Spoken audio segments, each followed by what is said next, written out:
Welcome to IM Updates. This is Yan.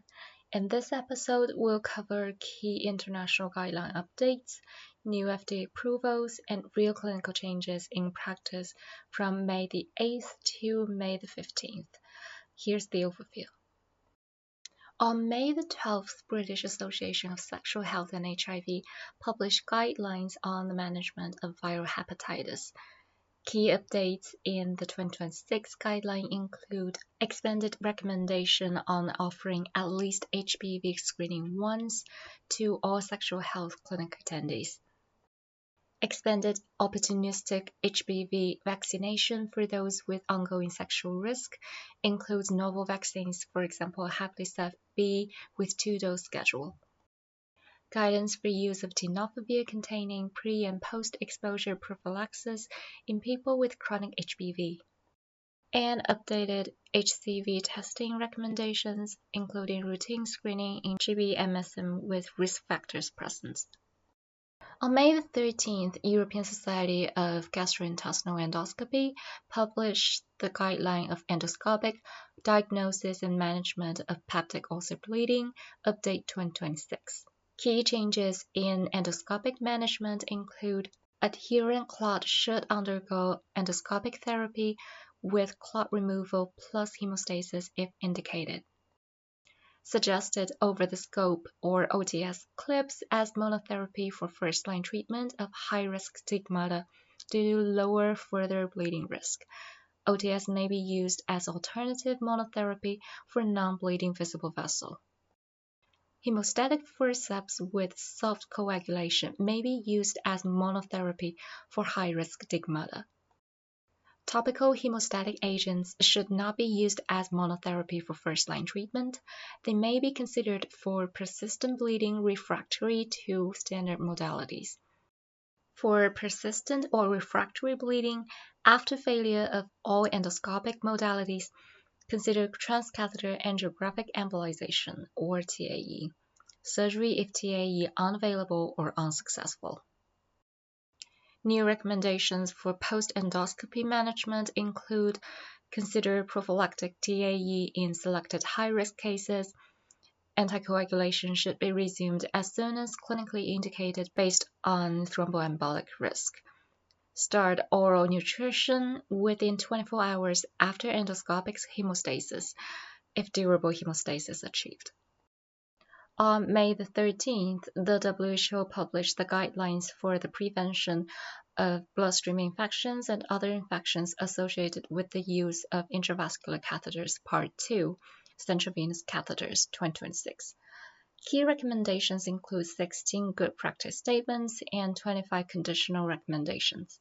First, the guideline emphasizes education and hand hygiene for all clinicians. Conditionally, daily chlorhexidine body wash for critically ill adults, adolescents, and children, not neonates. Use standardized insertion packs, sterile technique, and maximal sterile barrier precautions, including cap, mask, sterile gown, gloves, and full body drape.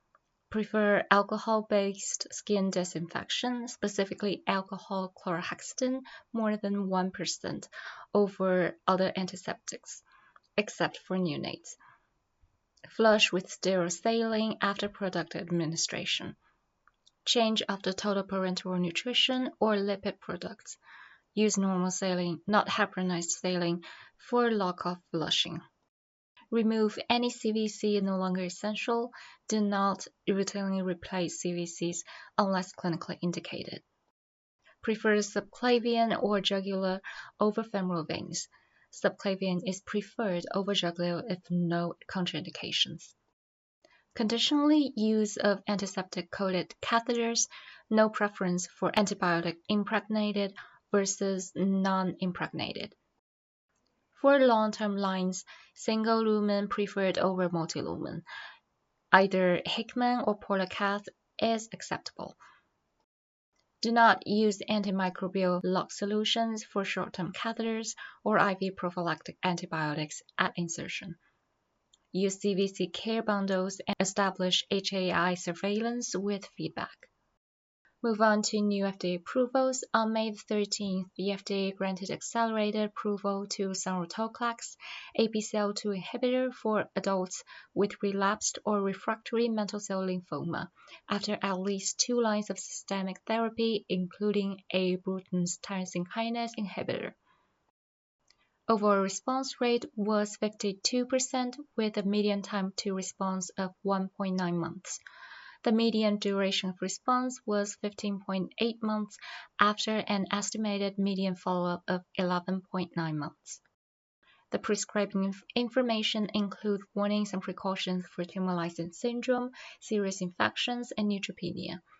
Of 115 patients with mantle cell lymphoma evaluated for safety, serious adverse reactions occurred in 37%, most frequently from pneumonia. The recommended Sonrotoclax regimen begins with a 4-week ramp-up phase to reduce TLS risk, followed by 320 mg taken orally once daily until disease progression or unacceptable toxicity. On May 13th, the FDA approved an oral combination of Decitabine and cedazuridine tablets, Inqovi, with venetoclax for the treatment of newly diagnosed acute myeloid leukemia in adults 75 years or older, or who have comorbidities that preclude the use of intensive induction chemotherapy. In combination with venetoclax, 41.6% of patients achieved a complete remission with a median time to complete remission of 2 months. The median duration of complete remission was not reached, ranging from 0.5 to 16.3 months. The recommended Inqovi dose in combination with venetoclax is 1 tablet containing 35 mg Decitabine and 100 mg cedazuridine, orally once daily on days 1 through 5 of each 28-day cycle until disease progression or unacceptable toxicity. On May 15th, the FDA approved Atezolizumab and hyaluronidase-tqjs as adjuvant treatments for adults with muscle-invasive bladder cancer after cystectomy who have circulating tumor DNA molecular residual disease as determined by an FDA-authorized test. A statistically significant improvement in disease-free survival was observed with Atezolizumab compared to placebo, with a median DFS of 9.9 months for Atezolizumab versus 4.8 months for placebo. A statistically significant improvement in overall survival was also observed, with a median overall survival of 32.8 months and 21.1 months in the respective arms. The prescribing information for Atezolizumab and hyaluronidase-tqjs includes warnings and precautions for immune-mediated adverse reactions, infusion-related reactions, complications of allogeneic hematopoietic stem cell transplantation, and embryo-fetal toxicity. On May 15th, the FDA approved Fam-trastuzumab, deruxtecan-nxki, or T-DXd, for 2 separate indications in adults with HER2-positive early-stage breast cancer. The first indication is for T-DXd followed by a taxane, trastuzumab, and pertuzumab, or THP, for the new adjuvant treatment of adult patients with HER2-positive stage 2 or 3 breast cancer, as determined by an FDA-authorized test. The second indication is for T-DXd for the adjuvant treatment of adult patients with HER2-positive breast cancer who have residual invasive disease following neoadjuvant treatment with trastuzumab and taxane-based treatment. The major efficacy of T-DXd followed by THP outcome measure was centrally assessed pathological complete response rate, or PCR rate, defined as the absence of invasive cancer in the breast and axillary lymph nodes following surgery. The PCR rate was 67.3% in the T-DXd THP arm and 56.3% in the DDAC THP arm, which was statistically significant. Major efficacy of T-DXd for adjuvant treatment outcome measure was invasive disease-free survival, or IDFS, The 3-year IDFS rate was 92.4% in the T-DXd arm and 83.7% in the T-DM1 arm. The 3-year DFS rate was 92.3% and 83.5% in the respective arms. At the time of the IDFS analysis, a total of 47, which is 2.9% of patients, had died across both study arms. Prescribing information includes a boxed warning for interstitial lung disease and pneumonitis, and warnings and precautions for neutropenia and left ventricular dysfunction. That's all for today. Enjoy your weekend and see you next week.